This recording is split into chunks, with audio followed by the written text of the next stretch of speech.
In the quiet town of Crescent Valley, 10-year-old Sophie Miller discovered a starving German shepherd hiding behind her apartment building. Day after day, she secretly brought food to the frightened dog, slowly earning his trust while hiding her mission from everyone. Little did she know that beneath the dog's matted fur lay a military collar with an inscription that would shock an entire community and reunite a wounded soldier with the service dog who once saved his life. What began as a simple act of kindness would uncover a tale of battlefield heroism and an unbreakable bond by the time Sophie realized what she had found. Lives would be forever changed, including her own.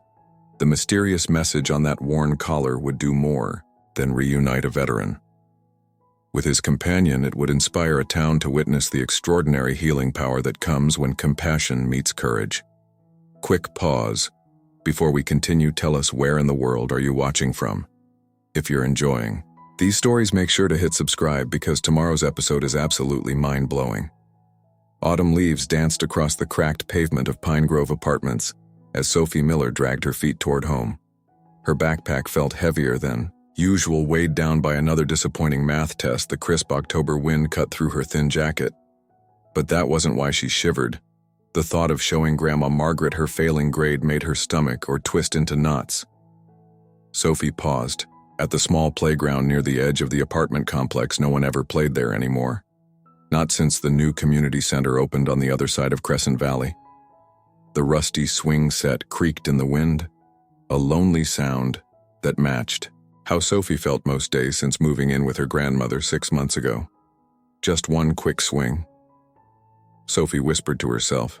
Dropping her backpack on a bench, her parents' overseas job had uprooted her from everything familiar now in a new town.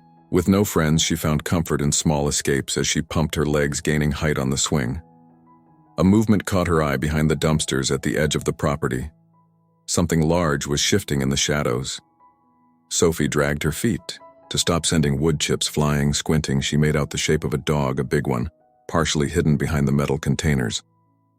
"Hello," Sophie called softly, stepping off the swing. The dog startled, retreating further behind the dumpster. But not before Sophie caught a glimpse of protruding ribs and dull matted fur. "It's okay," she said, her voice gently. "I won't hurt you for several minutes." Sophie stood perfectly still eventually. Curiosity overcame the dog's fear, and it peered around the corner of the dumpster. It was a German shepherd mix, she guessed, with ears that couldn't decide whether to stand up or flop over.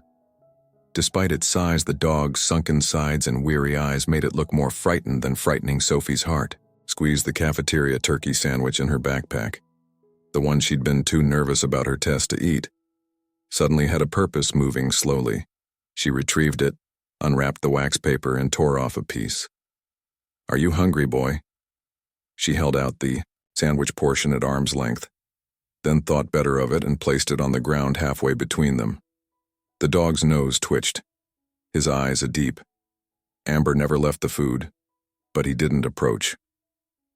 "I'll back up," Sophie said, taking several steps backward the moment she was a safe distance away. The dog darted forward, snatched the sandwich piece, and retreated to safety. The food disappeared in one desperate gulp. "You were hungry," Sophie whispered, tearing off another larger piece this time. She placed it closer to the dumpster again. The dog approached cautiously, took the food, and backed away. But this time he didn't retreat quite as far. By the time Sophie had fed him the entire sandwich, the dog had moved several feet from his hiding place. She could see how truly thin he was.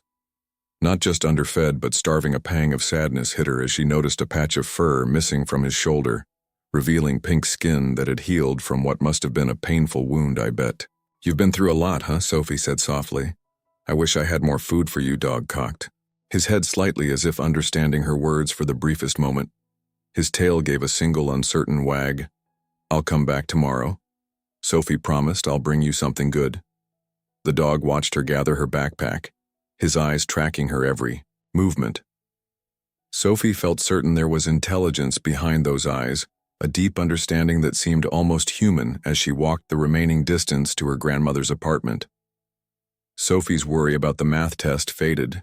She had a more important mission now. The apartment smelled like chicken soup when Sophie entered her Grandmother stood at the stove, gray hair pulled back in its usual neat bun, her slender frame wrapped in an apron that had seen better days there. "You are," Margaret said. Looking up from her cooking, I was starting to worry. School's been out for almost an hour. "Sorry," Grandma Sophie said, slipping off her shoes at the door. "I was just playing on the swings for a bit." Margaret's eyes softened. "That's fine, dear, sometimes. We all need a moment to ourselves. How was school?" Sophie averted her eyes, busying herself with hanging up her jacket. "It was okay, just okay." Margaret stirred the soup, her keen eyes missing nothing. "Anything happened that you want to talk about?" Sophie considered telling her grandmother about the math test, but instead found herself saying, "Grandma, do you think we could get some dog food?" Margaret's wooden spoon paused mid-stir. "Dog food?" "Sophie, you know, pets aren't allowed in the apartment. It's not for us." Sophie explained quickly. "There's this stray dog by the playground. He's really skinny, Grandma. I think he's starving." Margaret's brow furrowed with concern. "A stray? Was it aggressive? Did it growl at you?" "No, he was scared." "Not mean he has sad eyes?" "Sophie insisted I gave him my sandwich and he ate it so fast I just thought maybe tomorrow I could. You fed a stray dog, Sophie. That could be dangerous." Margaret put down her spoon and approached her granddaughter, kneeling despite the protest. Of her arthritic knees, stray animals can be unpredictable, sweetheart. They might have diseases, some might bite if they feel cornered, but he didn't feel cornered. He came to me well to the food. Sophie corrected herself. "Please, Grandma, I just want to help him." Margaret shook her head firmly. "I'm sorry, but no. The responsible thing would be to call animal control. They can take the dog to a shelter where it might find a proper home." Sophie's expression fell.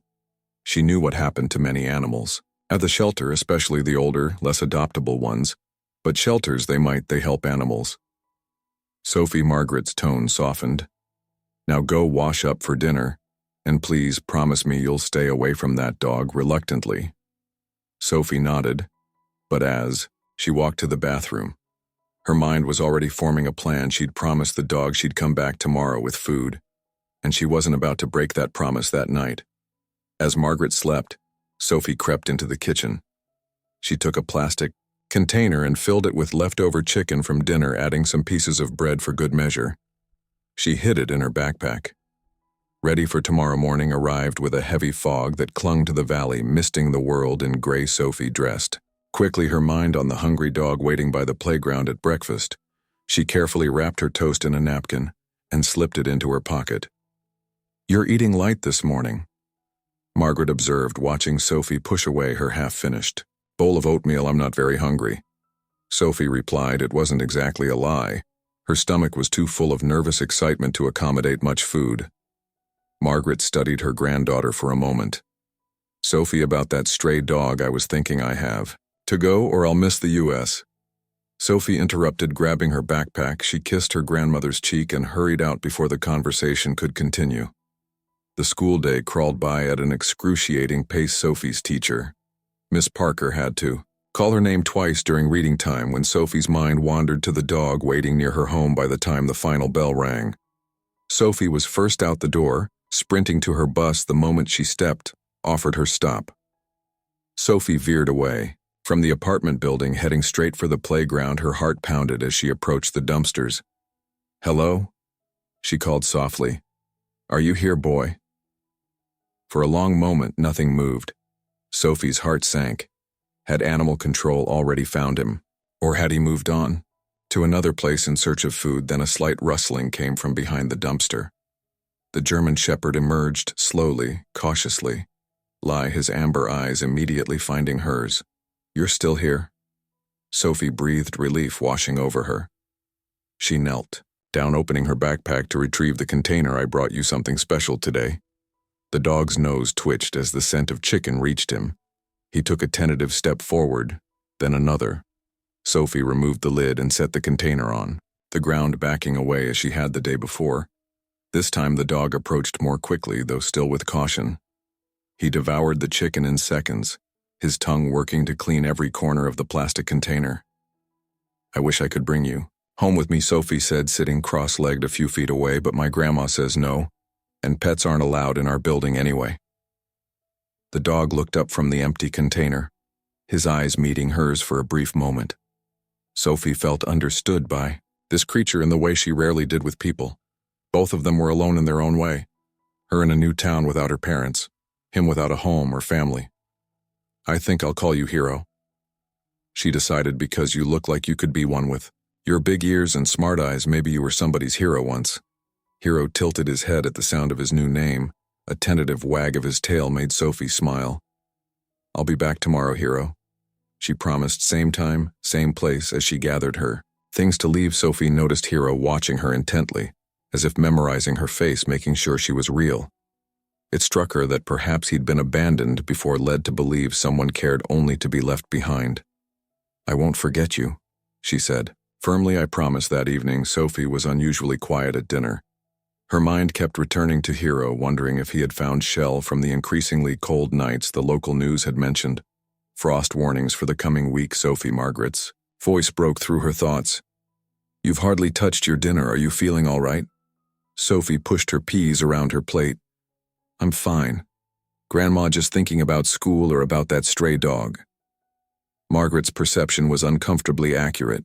Sophie hesitated, then decided honesty might work better than deception. The dog, Grandma, he's so skinny and it's getting colder at night. I'm worried about him. Margaret sighed, putting down her fork. I know you have a kind heart, Sophie. It's one of the things I love most about you, but stray animals can be unpredictable, even dangerous. He's not dangerous. Sophie insisted. He's scared. There's a difference. Even scared animals can bite, sweetheart. But he didn't. He looked at me like he understood. Me. Sophie's voice grew quiet, like he knew what it feels like to be lonely. Margaret's expression softened. She reached across the table and covered Sophie's small hand with her weathered one. You're not alone, Sophie. I know it's been hard since your parents took that overseas assignment, but you have me, and soon you'll make friends at school. I know. Grandma. Sophie managed a small smile. But what about Hero? That's what I named him. Margaret sat back, a resigned look crossing her features. You've named him already? Oh, Sophie, please don't call animal control, Sophie pleaded. At least not yet. Give me a chance to help him my way first. After a long pause, Margaret nodded slowly. 1 week? You have 1 week to try helping this dog your way. But I want rules followed. No approaching too closely.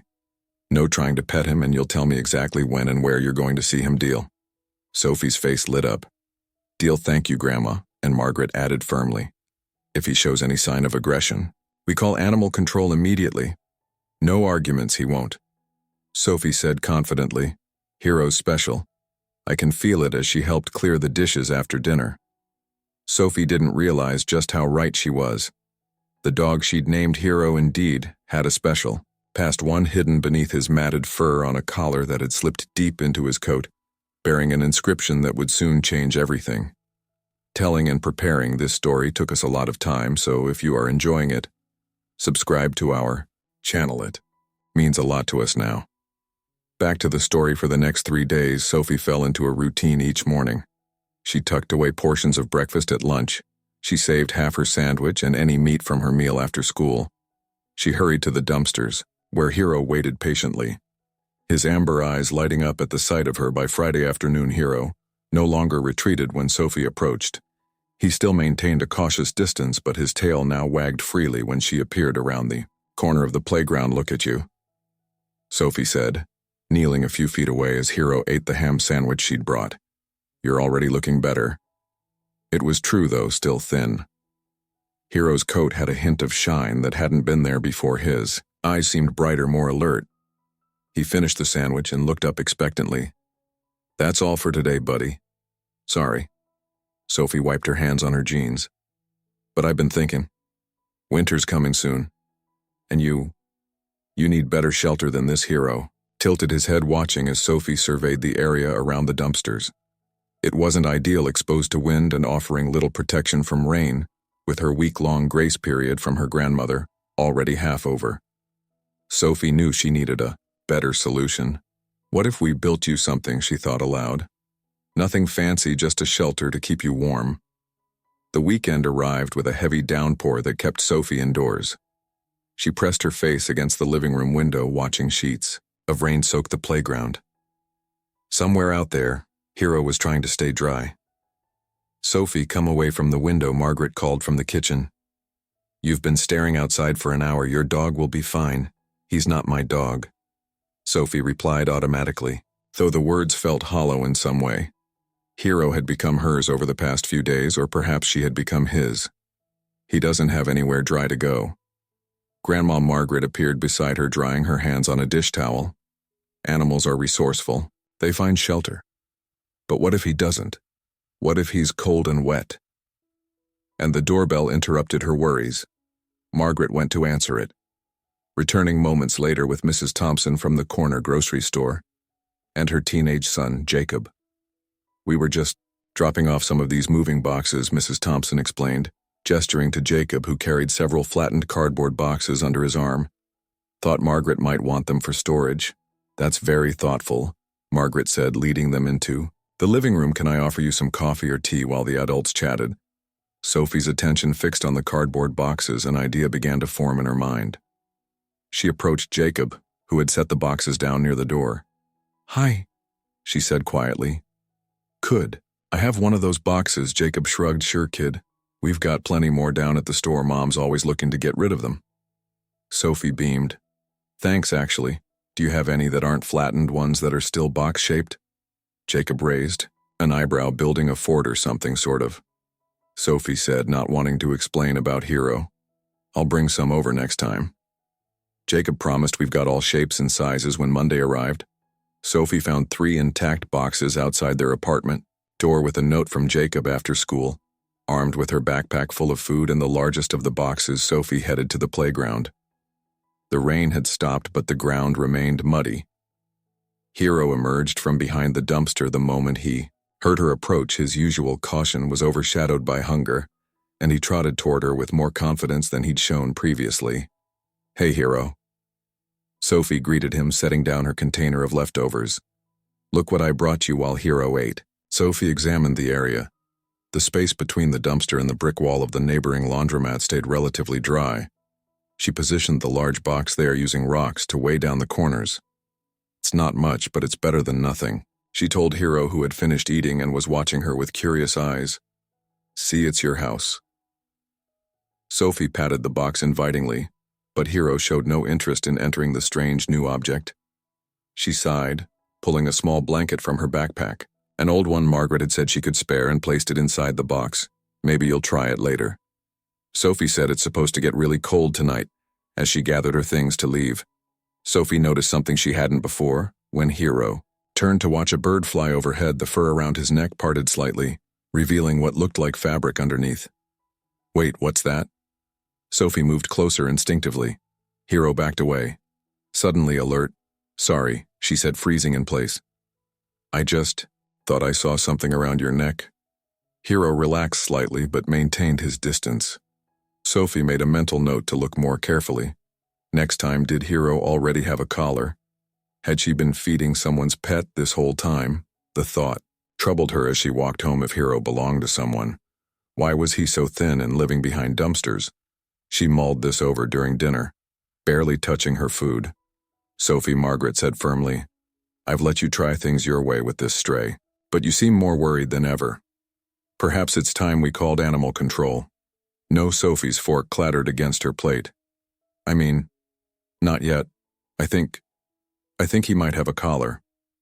Margaret's eyebrows rose. "A collar? Then he's not a stray. He belongs to someone, but why would someone's pet be living behind dumpsters and starving?" Sophie pushed her plate away. "Something's not right, Grandma. Maybe he ran away, or maybe his owners abandoned him." Margaret finished softly. Sophie nodded miserably. "I need to know for sure. Please give me a few more days." Margaret studied her granddaughter's face for a long moment. "Your kindness is admirable, but I'm concerned about how attached you're becoming to this animal. What if we find his owners are you?" Prepared to give him back, the question struck Sophie like a physical blow. She hadn't considered that possibility. The idea of Hero belonging to someone else, of losing him, after all they'd shared, created a hollow feeling in her chest. I don't know, she admitted, but if someone really loves him and is missing him, then they should have him back, right? Margaret's expression softened. That's very mature, Sophie, all right? A few more days, but be careful. Tuesday after school brought an unexpected obstacle. As Sophie approached the playground, she noticed a Crescent Valley animal control truck parked near the apartment complex's entrance. Officer Jenkins stood talking with Mr. Winters, the grumpy old man from apartment 4B. Sophie froze, clutching her backpack straps tightly. She ducked behind a parked car, straining to hear their conversation, been feeding it. Mr. Winters was saying, his voice carrying in the still autumn air. Little girl with a purple backpack comes by every day after school. Officer Jenkins nodded, writing something in his notepad. And you're sure it's a stray, not someone's pet? No collar that I can see. Mr. Winters replied. Mangy thing probably has all sorts of diseases. It's a safety hazard, especially with kids around. Sophie's heart pounded painfully in her chest. She needed to warn Hero, but how could she get past them without being seen? She looked around desperately, then spotted a gap in the hedge that bordered the adjacent property, crouching low. Sophie squeezed through the prickly branches, wincing as twigs scratched her arms. She emerged on the other side in the back lot of the laundromat and circled around toward the dumpsters from the opposite direction. Hero, she whispered urgently. Hero. Where are you? The German Shepherd appeared from behind the cardboard box shelter, which Sophie noticed with satisfaction showed signs of use. The blanket inside was rumpled, and the cardboard had been adjusted. Hero, you have to hide, Sophie said, keeping her voice. Low animal control is here, Mr. Winters called them. Hero sensed her anxiety and grew alert, ears perked forward in her haste. Sophie had moved closer to him than ever before, close enough to see clearly what she'd glimpsed yesterday. There was indeed something around neck buried deep in the thick fur. You do have a collar, Sophie breathed. I need to see who you belong to. Hero backed away slightly, still wary of such close contact. Sophie opened her backpack and pulled out the turkey she'd saved. From lunch. I know you're scared, she said softly, but I want to help you if you have owners who are looking for you. Don't you want to go home? The word home seemed to register. Hero's ears twitched and something in his amber eyes shifted, took a hesitant step forward, nose twitching at the scent of the turkey. That's it, Sophie encouraged. I won't hurt you. I promise. The sound of voices nearby startled them both. Officer Jenkins and Mr. Winters were approaching the playground from the front entrance. He's been staying near these dumpsters, Mr. Winters was saying. Filthy animal. There was no time left. Sophie made a split-second decision, holding out the turkey in one hand. She slowly extended her other hand toward Hero's neck. Please, trust me, she whispered for a heartbeat. Time seemed to stand still. Hero stood, frozen eyes locked with Sophie's, then with deliberate calm, he stepped forward and allowed her hand to touch his fur. Sophie's fingers found the collar buried deep in his coat. It was made of thick nylon webbing, military gray by the feel of it. Attached to it was a metal tag, and as Sophie gently pulled it into view, her eyes widened at what was engraved there.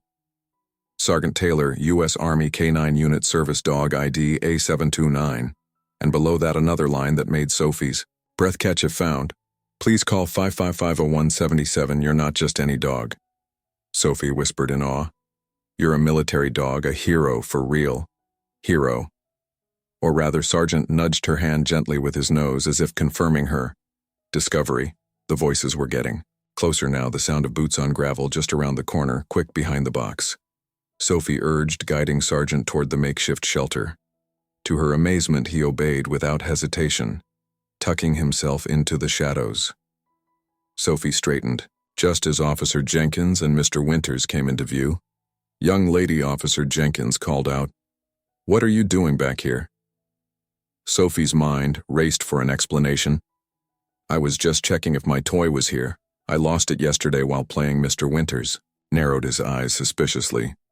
She's the one I told you about, the one feeding the stray. Officer Jenkins approached, his expression stern, but not kind. Is that true? Have you been feeding a stray dog? Sophie glanced nervously toward Sergeant's hiding place, then back at the officer. He's not a stray, she said firmly. He has a collar. He belongs to someone in the army. Both men looked surprised at this declaration. Officer. Jenkins knelt to Sophie's level. You've seen this collar. Are you sure, Sophie? Nodded vigorously. His name is Sergeant. He's a service dog. There's a phone number on his tag. Where is he now? Officer Jenkins asked, looking around the area.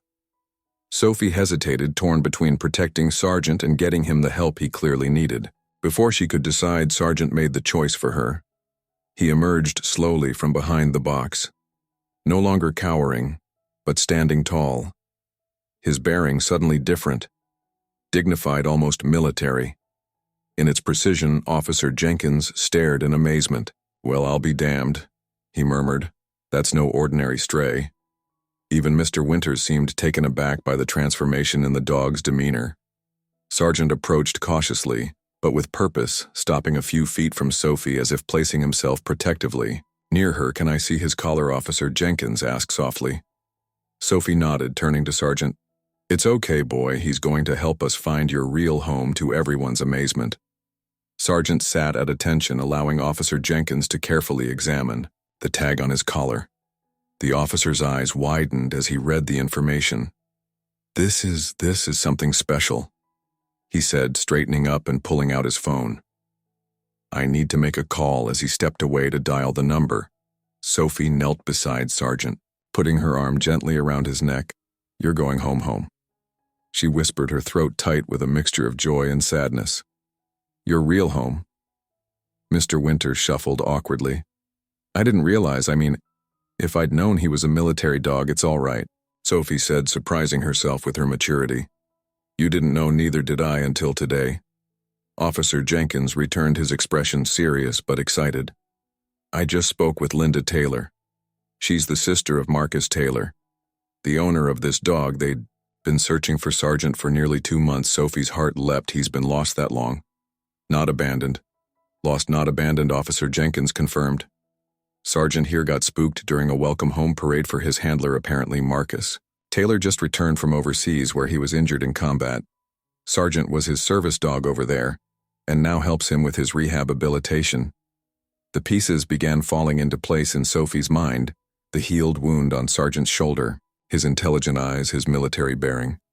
It all made sense now. Are they coming to get him? Sophie asked, her voice. Small. Officer Jenkins nodded. Linda is contacting her brother now. They'll be here as soon as possible. He studied Sophie's face sympathetically.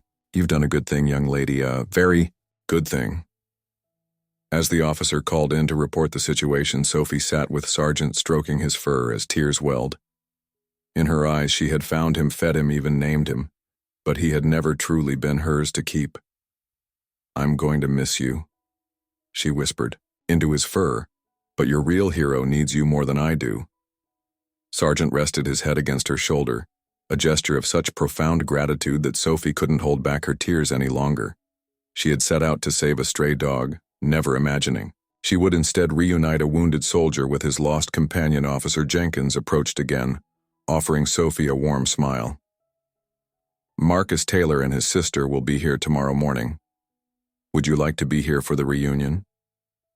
Sophie nodded, wiping away tears. Yes, I'd like that very much. What about tonight? She asked suddenly. Where will Sergeant stay? Well, Officer Jenkins rubbed his chin thoughtfully.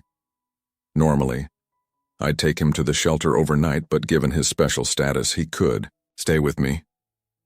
Sophie blurted out, then quickly backtracked. If that's allowed just for one night, officer. Jenkins considered this. Let me talk to your parents. My grandmother, Sophie corrected. I live with my grandmother in apartment 2C when Margaret arrived at the C 10 minutes later. Having been called by Officer Jenkins, she was astonished by the turn of events. The thin, weary stray she'd reluctantly allowed her granddaughter to feed had transformed into a dignified military service dog, standing at perfect attention beside Sophie after hearing the full story and examining Sergeant's color herself. Margaret made her decision. He can stay with us tonight. It seems only right after all Sophie has done for him that evening. Sergeant lay on a blanket beside Sophie's bed, watching her with those intelligent amber eyes. Sophie couldn't sleep, her mind racing with thoughts of tomorrow's reunion. "I wonder what he's like," she whispered to Sergeant, "your owner. I mean, he must be really special for you to be so loyal to him." Sergeant's tail thumped softly against the floor. "I hope he knows how lucky he is to have you," Sophie continued.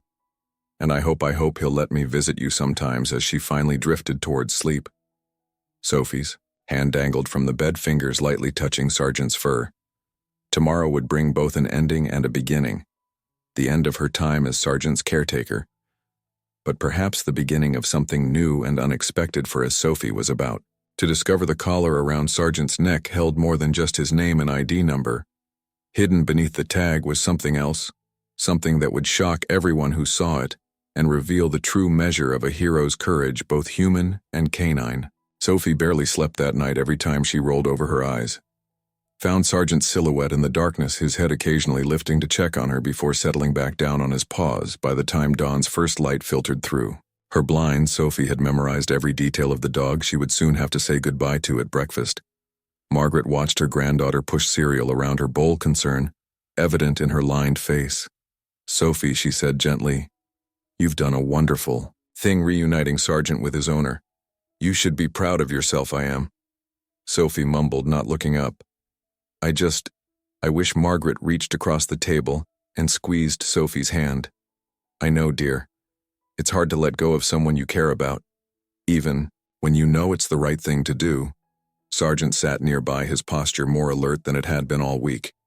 Something had changed in him overnight, as if the confirmation of his identity had awakened something dormant. He still stayed close to Sophie, but his eyes frequently drifted to the apartment door, as if anticipating what was to come. At precisely 9, there was a knock at the door. Sergeant's ears perked up immediately, his entire body tensing. Margaret went to answer it, Sophie trailing behind with a lump in her throat. Officer Jenkins stood there alongside a woman in her 30s with kind eyes and a tired smile. "Good morning," the officer said. "This is Linda Taylor, Marcus's sister." Linda nodded politely to Margaret. Then her gaze fell on Sophie. "You must be the girl who saved Sergeant. We can't thank you enough." Before Sophie could respond, a sound from behind Linda drew everyone's attention. A man in his early 30s stood by the stairwell, leaning heavily on a cane. His face was weathered beyond his years, with a scar running along his jawline and eyes that had seen too much. Despite his obvious physical struggle, there was a quiet dignity in the way he held himself. Marcus insisted on coming himself, Linda explained, moving aside the moment Sergeant saw the man. Something extraordinary happened. The dog let out a high-pitched whine unlike anything Sophie had heard from him before. In a flash, he was past the adults, bounding toward Marcus with surprising agility. Marcus's stoic expression crumbled. He dropped to his knees despite his obvious pain, arms outstretched. "Sergeant," he said, his voice cracking. "My boy." Sergeant reached him in seconds, nearly knocking him over in his excitement. The dog whined, yelped, and trembled all at once, pressing himself against Marcus as if trying to eliminate any space between them. Marcus buried his face in Sergeant's fur, his shoulders shaking with silent sobs. Sophie felt tears streaming down her own cheeks. She'd known Sergeant belonged to someone else, but until this moment, she hadn't truly understood what that meant. The bond between the man and dog transcended mere ownership. They were two halves of a whole, reunited at last after several moments. Marcus composed himself enough to look up. His eyes found Sophie, red-rimmed, but radiating profound gratitude. "You're the one who found him?" he asked, his voice rough with emotion. Sophie nodded, suddenly shy. "He was really hungry. I just gave him some food." Marcus slowly got to his feet, using his cane, and keeping one hand firmly on Sergeant, who refused to move more than inches from his side. With Linda's help, he made his way to Sophie.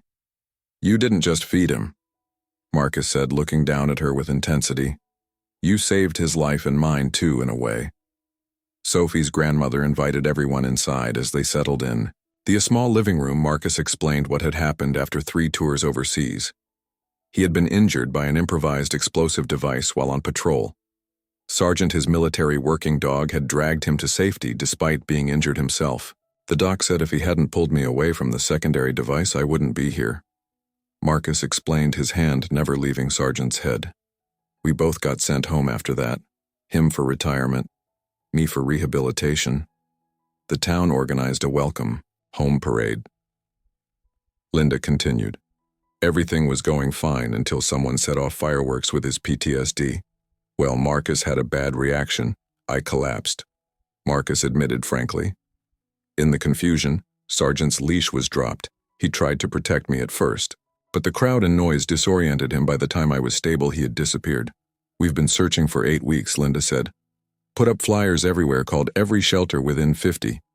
My, how did he end up here? Margaret asked. That parade was in Riverdale, wasn't it? That's nearly 15 miles away. Marcus shook his head in amazement.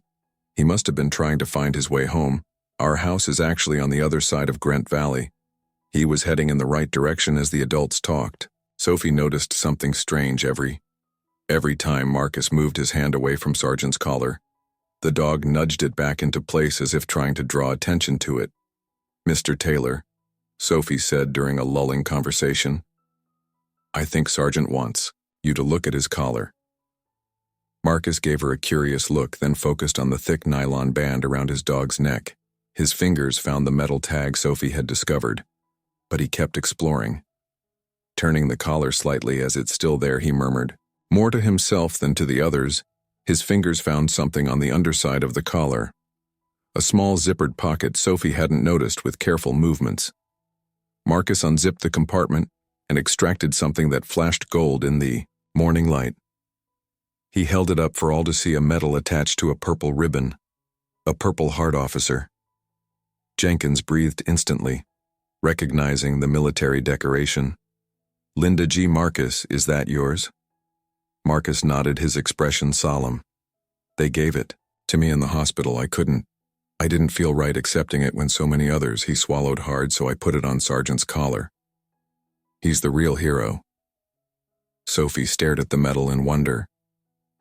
What does it mean it's awarded to members of the armed forces who are wounded or killed in action? Officer Jenkins explained. Reverend Lai. I wanted Sergeant to have it, Marcus said, but I was afraid someone might steal it if they saw it, so I kept it hidden in this special pocket on his tactical collar. Sophie's eyes widened. So that's what was on his collar. Not just your information, but a real medal for bravery. Marcus smiled, the first true smile he'd shown since arriving. That's right, and he brought it back to me, just like he always brings me back from the dark place. He looked down at Sergeant with immeasurable affection. That's what he does. He finds lost things and brings them home. The profound meaning of his words settled over the room. Sergeant had not only found his way back to Marcus, he had led Sophie to discover something extraordinary, the tangible symbol of a hero's sacrifice, and the intangible bonds that connected them all. As the morning progressed, Marcus and Linda prepared to take Sergeant home. The dog seemed eager to go, but kept looking back at Sophie as if reluctant to leave her behind. He's grown attached to you, Marcus observed. Sergeant doesn't trust easily, but when he does, it's for life. Sophie tried to smile through her tears. Will I ever see him again? Marcus exchanged glances with Linda. Then with Margaret, actually. I live about 20 minutes from here. I was thinking, maybe you could visit sometimes. Sergeant would love that, and so would I. Sophie's face lit up. Really? I could visit him more than that, Marcus said seriously. I work with a program at the Veterans Center, using therapy dogs to help other vet sergeants getting specialized training for it. We could use volunteers who have a way with animals. Linda nodded enthusiastically. Marcus has been saying we need to get more young people involved. Someone who already has Sergeant's approval would be perfect. Margaret looked uncertain. I don't know. Sophie has school, and please, Grandma. Sophie pleaded it could be just on weekends. I could help other dogs like Sergeant. Marcus addressed Margaret directly. Your granddaughter has a gift, Mom. She saw something in Sergeant that others missed. We need people like her. Margaret's resistance melted under the combined hope in Sophie's and Marcus's eyes. Well, I suppose we could arrange something. Perhaps start with visits and see how it goes. The moment of goodbye finally arrived. Sophie knelt to hug Sergeant, burying her face in his fur. One last time. I'll see you soon, she whispered. Be good for your hero, as if understanding. Every word Sergeant licked her cheek, once then turned to Marcus's side ready to go home at last. The Purple Heart medal now hung properly on the front of his collar, catching the sunlight as they descended the stairs. Sophie watched from the window as Marcus, Linda, and Sergeant drove away for the first time since finding the starving dog behind the dumpster. She felt not sadness, but something unexpected. Pride she had helped reunite a hero with his handler, discovered a hidden medal of valor, and perhaps found her own calling in the process, you know. Margaret said, standing beside her at the window. I was wrong about that dog, and perhaps about a few other things too. Sophie leaned against her grandmother's side. What do you mean? I was so focused on the potential danger I almost missed the opportunity for something wonderful. Margaret put her arm around Sophie's shoulders. Sometimes the things that frighten us most are exactly what we need in our lives. The following Saturday, Margaret drove Sophie to the Veterans Center on the outskirts of Crescent Valley. The sprawling building was surrounded by walking paths and open fields, a peaceful oasis for those who had seen the worst of humanity. Sophie spotted Marcus immediately. He sat on a bench near the entrance, Sergeant at his feet. 3 other dogs of various breeds wore vests similar to Sergeant's new one, which identified him as a therapy dog in training. You came, Marcus said, smiling as Sophie approached. He still used his cane, but there was more ease in his movements now. I promised I would. Sophie replied, kneeling to greet Sergeant, who welcomed her with an enthusiastic tail wag. Ready to meet the team? Marcus asked, gesturing to the small gathering of veterans and dogs nearby. Sophie nodded eagerly, taking the volunteer badge Marcus offered her as she pinned it to her jacket. She felt a sense of belonging she hadn't experienced since moving to Crescent Valley. An elderly veteran approached, his wrinkled hand extending to shake Sophie's. So you're the famous Sophie, he said warmly. Marcus hasn't stopped talking about you and what you did for Sergeant. We could use more heroes like you around here. I'm not the hero, Sophie said, automatically glancing at Sergeant. He is, the old man chuckled. Heroes come in all shapes and sizes, young lady. Some wear fur, some wear uniforms, and some wear purple backpacks and share their lunch with hungry strays. As Marcus began explaining the day's activities, Sophie realized something profound. The collar that had led her to Marcus and this place hadn't just contained a medal. It had contained possibility. The possibility that one small act of kindness could ripple outward, connecting lives that might otherwise never have touched. Mr. Winters, the grumpy neighbor who had reported Sergeant to animal control, stopped Sophie after school the following week. She tensed, expecting criticism, but instead found him unusually contrite. I heard about that dog you were feeding, he said awkwardly, about it being a war hero and all. I wanted to. Well, I'm sorry for calling the authorities on you. Sophie considered this, then smiled. It's okay, Mr. Winters. If you hadn't called Officer Jenkins, we might never have found out who Sergeant really belonged to. The old man seemed surprised by her maturity. Well, anyway, I noticed you don't have many kids to play with around here. My grandson Daniel is coming to stay with me. Next month. He's about your age. Thought maybe you might show him around. I'd like that, Sophie said, realizing that Sergeant's influence was still opening doors and creating connections. That evening at dinner, Sophie shared her day at the Veterans Center with her grandmother, her eyes bright with excitement as she described helping Marcus train the therapy dogs. And there's this one veteran, Frank, who hasn't spoken to anyone in months, according to Marcus, but today, when Sergeant put his head on Frank's knee, he started talking just a little, but Marcus said it was a breakthrough. Margaret listened attentively, a proud smile on her face. It sounds like you found something special there, Sophie nodded enthusiastically. Marcus says I have a natural talent with the dogs, even the shy ones trust me like Sant did. Margaret observed. Exactly, and Marcus is teaching me all about Malari. Working dogs. Did you know Sergeant has been on 3 deployments and he's trained to detect explosives and protect his handler? And Sophie's excited chatter continued throughout dinner. Later, as Margaret tucked her into bed, something Sophie usually insisted she was too old for, her grandmother asked a question. Are you still missing your parents as much? Sophie considered this. I still miss them, but I don't feel so lonely anymore. I have you, and now Sergeant, and Marcus, and the veterans, and the other dogs, all because you shared your sandwich with a hungry dog. Margaret mused, smoothing Sophie's hair. Sometimes the smallest act of kindness can lead to the most unexpected blessings. As Sophie drifted towards sleep, her mind filled with images of Sergeant not as the starving stray she'd first encountered, but as he was now proud, dignified, wearing his Purple Heart medal and bringing comfort to those who needed it most. She had set out to save a dog, never imagining that in many ways he would save her too. The medal on Sergeant's collar had shocked everyone who saw it, but the true revelation wasn't the medal itself. It was the discovery that heroes often come disguised as ordinary beings, a lonely girl, a lost dog, a wounded soldier, each with the capacity to transform lives through simple acts of compassion. And in Crescent Valley, where Sophie had once felt so alone, a community was slowly forming around the unlikely connection between a child's kindness and a dog's collar, proving that sometimes the things we find are exactly the things we never knew we were looking for. 3 weeks passed and autumn deepened toward winter. In Crescent Valley, the trees surrounding the Veteran Center stood nearly bare, their fallen leaves crunching beneath S' boots as she arrived for her Saturday volunteer session. She had settled into a comfortable routine, spending weekends helping Marcus with the therapy dogs and developing her own special rapport with the veterans.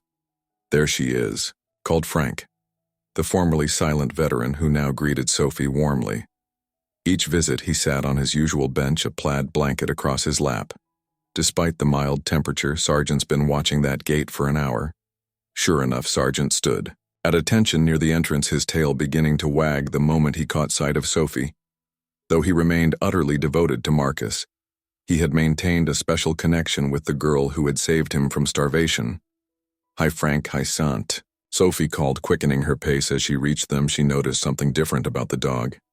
"Is that a new vest?" Frank nodded proudly. Marcus had it made special. Sergeant passed all his certificate test. Yesterday, he's officially a therapy dog now. Sophie knelt to examine the professional vest, which bore patches identifying Sergeant as a certified therapy animal. She felt a surge of pride seeing how far he'd come from the frightened, emaciated stray she'd first encountered. "Where is Marcus?" she asked, looking around for her mentor inside with the director. Frank replied, his weathered face turning serious. "Budget me, they're trying to expand the program, but funding's tight." Sophie nodded, understanding the concern in his voice. Over the past weeks, she'd learned that the Veteran Center operated largely on donations and grants with limited government support.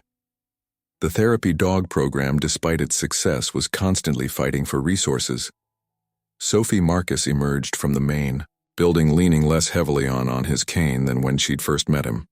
Regular physical therapy and the emotional boost of having Sergeant back had accelerated his recovery, right on time. "We've got something new today," he led Sophie and Sergeant to a small gathering beneath the pavilion. Several veterans she recognized stood chatting with a woman in a smart business suit and a photographer from the local newspaper. Linda, Marcus's sister, waved Sophie over. "What's happening?" Sophie whispered. "Remember that article they did about Sergeant being found?" Linda replied, "It went viral online. The mayor's office called. They want to do a feature on the therapy dog program before Sophie could process this." The woman in the suit approached. "Is this her?" "The young lady who found the missing service dog." Marcus nodded. "This is Sophie Miller, Sophie. This is M. Hayes, the mayor's assistant." "It's Councilwoman Hayes now, actually," the woman corrected with a practiced smile. "I've recently been elected to the town council." She bent slightly to address Sophie. "Your story has touched many hearts, young lady. Finding a veteran service dog, discovering the Purple Heart. It's exactly the kind of community spirit we want to highlight." Sophie shifted uncomfortably under the ATT pawn. "I just gave him some food. He was hungry, and in doing so, you reunited a wounded warrior with his faithful companion." Councilwoman Hayes declared with theatrical flair. "The mayor would like to present you with a Community Hero Award at next month's town hall meeting." Marcus placed a supportive hand on Sophie's shoulder, sensing her "That's a great honor," he said. "Sophie's been volunteering with us every weekend since reuniting me with Sergeant." "Even better," Hayes exclaimed. "Young citizen veterans, heroic dogs. It's a perfect human interest story." The photographer, "We'll take some pictures today if that's all right." Before long, Sophie found herself posing beside Marcus and Sergeant, trying to smile naturally as the photographer snapped away. Other veterans joined the photos, including Frank, who proudly showed off his own connection with a chocolate lab named Buddy. Just one more with the medal the photographer requested. Could you hold it up? Marcus carefully removed the purple heart from Sergeant's collar and placed it in Sophie's palm. The weight of the medal surprised her not just physically but emotionally. This small piece of metal represented sacrifice and courage, beyond her young comprehension. Actually, Sophie said suddenly, decisive. I think Sergeant should wear it. It belongs with him. The photographer nodded and Sophie carefully returned the medal to its place on Sergeant's collar. As she did so, she noticed Marcus watching her with approval. You get it, he said quietly. Not everyone does. After the photo session, while the adults discussed logistics for the award ceremony, Sophie joined the regular therapy session with the dogs. To today's group included 2 new veterans, younger men who had only recently returned from overseas. They sat apart from the others, bodies tense, eyes wary. Marcus approached them first, Sergeant at his side. Gentlemen, this is Sergeant. Like you, he's seen combat, and like you, he's finding his way back. The men nodded stiffly, one of them barely out of his 20s, with a fading scar across his forehead, extending a tentative hand toward Sergeant. The dog responded with gentle precision, moving close enough to be petted without crowding the nervous veteran. How does he know? The young man asked, visibly relaxing as Sergeant leaned against his leg. How does he know exactly what I need? That's his gift, Marcus explained. Dogs don't overthink things. They sense what you're feeling and respond to it honestly. Sophie worked with Buddy and Max, the other therapy dogs, guiding them among the regular group of veterans. She had developed her own approach, less technical than Marcus's but equally effective, where he explained and instructed Sophie. Simply connected, creating a bridge between the animals and the humans who needed them. After the session, as Sophie helped clean up the training equipment, Marcus joined her. You handled those new guys perfectly, he commented, gave them space, but kept them engaged. Sophie beamed at the praise. I just remembered how Sergeant was when I first met him, scared but wanting to trust. Marcus nodded thoughtfully. You know, when Hayes was talking about expanding the program, I mentioned your name. Mine. Why? Because you have a natural talent for this work. Marcus sat on a nearby bench, gesturing for Sophie to join him. The center wants to start an outreach program for schools, teaching kids about service dogs, maybe even getting them involved with training puppies. Sophie's eyes widened. You want me to help with that? If your grandmother approves, you could be our junior ambassador. You've already proven you can connect with both animals and people. The possibility thrilled Sophie, but a practical concern surfaced. But I don't know that much about training dogs. You know, the most important part, patience and kindness. Marcus smiled. The technical stuff can be taught. As they discussed the potential program, Sophie's grandmother arrived to pick her up when Marcus shared his idea with Margaret. Sophie held her breath, afraid her grandmother would dismiss it as too much responsibility. To her surprise, Margaret responded with enthusiasm. I think it would be wonderful for Sophie to have such a meaningful project. She said she's talked of little else but her work here since meeting Sergeant. On the drive home, Sophie could barely contain her excitement. Can you believe it? Grandma, me working with puppies and teaching other kids about service dogs. Margaret smiled at her granddaughter's animation. It's a big responsibility. Those puppies might become service dogs for people who truly need them. I know, Sophie said solemnly. That's why it matters so much. The following week brought an unexpected development. Sophie returned from school to find her grandmother speaking on the phone, her expression unusually animated when she hung up. Margaret turned to Sophie with bright eyes. That was your father.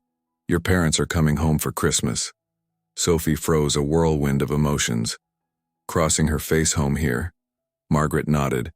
Their project is pausing for the winter months. They'll be here for 3 weeks before heading back. That's great, Sophie said, her voice lacking the enthusiasm Margaret had expected. I thought you'd be overjoyed, her grandmother said, puzzled. You've missed them terribly. Sophie sank onto the couch, conflicted. I have missed them. But what, sweetheart? Everything's different now, Sophie confessed. I have Sergeant and Marcus and the veterans. I might even help start this new program. What if Mom and Dad want me to leave with them when they go back? Margaret sat beside her, taking Sophie's small hands in her own. "Oh, Sophie, your parents love you. They've missed you every bit as much as you've missed them. I'm sure once they see how important your work at the center is, they'll understand you think." No, so Margaret assured her. "In fact, I think they'll be incredibly proud of you that Saturday at the Veterans Center." Sophie shared the news of her parents' impending visit. Marcus responded with genuine happiness for her, though Sophie detected a hint of concern in his eyes. "They'll want to meet you," Sophie told him, "and Sergeant, is that okay?" "Of course," Marcus replied warmly. "We'll give them the full tour as their training session wound down." Marcus grew unusually quiet finally as they walked. "Sergeant, around the property, his perimeter," he spoke. "Sophie, there's something I've been meaning to talk to you about." The seriousness in his tone made Sophie nervous. "What is it? Is something wrong with Sergeant?" "No, nothing like that." Marcus quickly reassured her. "It's about the center. The therapy dog program is expanding just like we hoped," but he hesitated, searching for the right words. "I've been asked to help start similar programs at other VA centers. It would mean traveling at least part-time." Oh, Sophie digested this information, a cold feeling settling in her stomach. "You're leaving not permanently," Marcus clarified. "My home base would still be here, but I'd be gone maybe 1 week each month helping set up programs elsewhere." "What about?" Sergeant Marcus smiled, glancing down at the dog who walked perfectly in step beside him. "That's partly why I wanted to talk to you when I travel. Sergeant would need a place to stay. Linda works full-time, so she can't always take him." Sophie halted, Maida hardly daring to hope she understood his implication. "Are you asking if he can stay with me and Grandma? Would that be something you'd consider? He'd only be with you during training days and I'd provide everything he needs." "Yes," Sophie exclaimed, then quickly tempered her enthusiasm. "I mean, I'd have to ask Grandma, but I'm sure she'd say yes, she loves Sergeant." Now Maris nodded, relieved. "I thought you might be the perfect solution. Sergeant trusts you, and this way you could still help with the training program even when I'm away." The arrangement seemed perfect, a way for Sophie to maintain her connection with Sergeant and continue her work at the center. But as they returned to the main building, Sophie spotted a familiar car in the parking area. "That's my parents' old car," she said, confusion coloring her voice, "but they're not supposed to be here until Christmas." Linda approached from the center's entrance, an envelope in her hand. "Sophie, your grandmother called. Your parents arrived early, something about catching an earlier flight. She said they're waiting for you at home." Sophie's heart raced with conflicting emotions. Joy at seeing her parents sooner than expected, anxiety about how they would react to her new commitments. "I have to go," she told Marcus, "but I'll ask about Sergeant staying with us when you travel." Marcus squeezed her shoulder supportively. "Go be with your family. This can all wait." The drive home with Linda seemed to take forever. Sophie rehearsed what she would say to her parents, how she would explain the importance of her work with the therapy dogs. By the time they reached Pine Grove Apartments, she had worked herself into a state of nervous anticipation the moment she entered the apartment. Sophie was enveloped in her mother's embrace. Diana Miller smelled exactly as Sophie remembered, a mixture of vanilla perfume and fabric softener that instantly transported her back to life before Crescent Valley. "My baby," Diana murmured into Sophie's hair, "you've grown so much." Jake Miller. Sophie's father waited his turn to hug his daughter, his familiar laugh warming the room. "Look at you, Grandma says you become quite the dog trainer." "Not exactly a trainer," Sophie corrected, pulling back to look at her parents properly. They appeared tired from travel but happy. "So happy to see her. I help with therapy dogs at the Veterans Center, so Diana said, exchanging smiles with Margaret. "Your grandmother hasn't stopped talking about this miracle dog you rescued." Sergeant Sophie supplied. "He's a retired military working dog. He saved his handler's life in combat." Jake whistled appreciatively. "Sounds like you've had quite the adventure while we've been away for the next hour." Sophie recounted the story of finding Sergeant, discovering his the subsequent developments at the Veterans Center. Her parents listened with growing interest and pride, asking questions that showed genuine engagement with her experience. "And now Marcus, that Sergeant's owner, wants me to help with a new program," Sophie concluded, "teaching kids about service dogs and maybe even helping train puppies." Diana raised an eyebrow. That's a significant commitment. Are you sure you're ready for that responsibility? Sophie nodded emphatically. I've already been working with the veterans and dogs for weeks. Mara says I have a natural talent for it. He's right, Margaret interjected. You should see her. Diana, she has a way with those animals, and with the veterans too. Even the ones who don't talk to anyone else will open up when Sophie brings a dog around. Jake studied his daughter with new appreciation.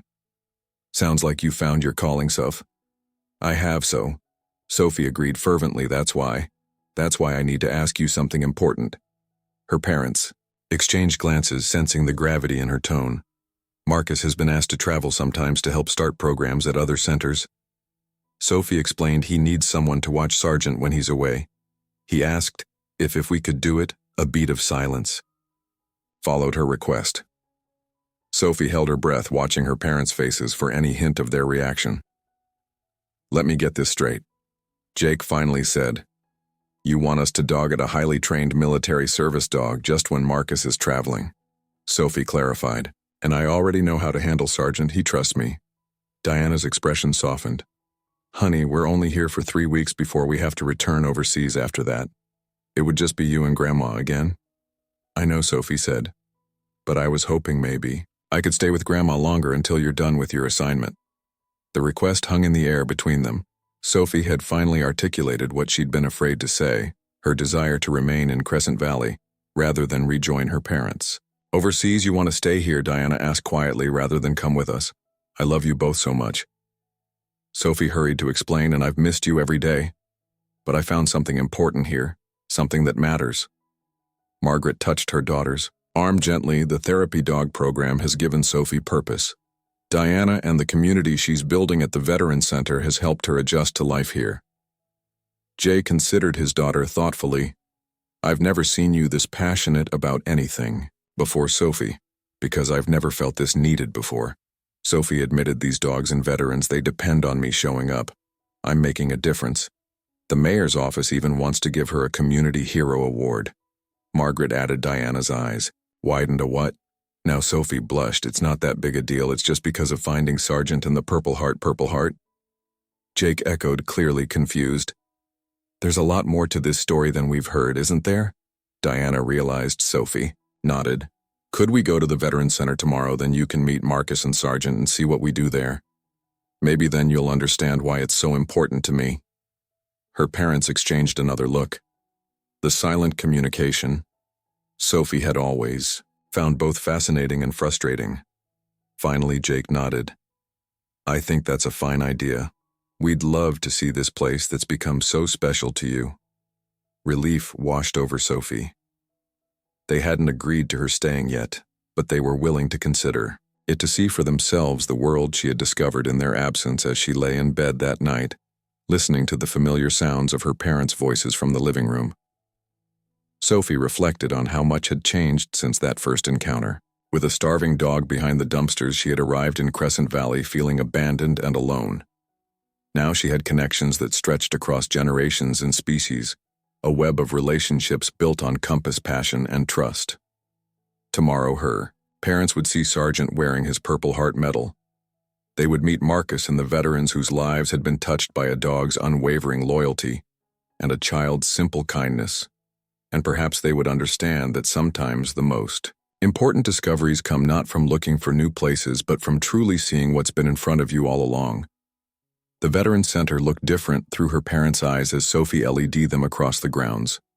The following morning she found herself noticing details she'd long since accepted as familiar: the faded sign above the entrance, the worn paths between buildings, the simple memorial garden where veterans often sat in quiet reflection. It's bigger than I expected, Diana commented, taking in the sprawling facility. It serves veterans from 6 counties. Sophie explained, with newfound authority. Some live here permanently, others come for day programs or therapy. Jake nodded appreciatively. Impressive operation, and the dog program is new, relatively new. Sophie confirmed. Marcus started it about a year ago with just Sargent. Now we have 4 certified therapy dogs and 3 puppies in training. They approached the training area where Marcus was already at work with Sargent and a young Labrador retriever named Scout. When he spotted Sophie and her parents, he waved them over. "You must be Mr. and Mrs. Miller," Marcus said, extending his hand. "I'm Marcus Taylor. Your daughter has become an invaluable part of our team." Sophie watched nervously as her parents shook Marcus's hand, searching their expressions for any hint of their thoughts. Her father seemed immediately at ease, asking questions about the training equipment and techniques. Her mother was more razor-aired, her eyes taking in every detail of the facility and of Marcus himself. "And this must be," the famous Sant Jake said, kneeling to the dog's level. "Don't approach directly, Dad," Sophie cautioned. "Let him come to you. He's on duty right now." So he's focused on Marcus. Jake looked impressed by his daughter's knowledge. "Sorry about that. What's the proper protocol?"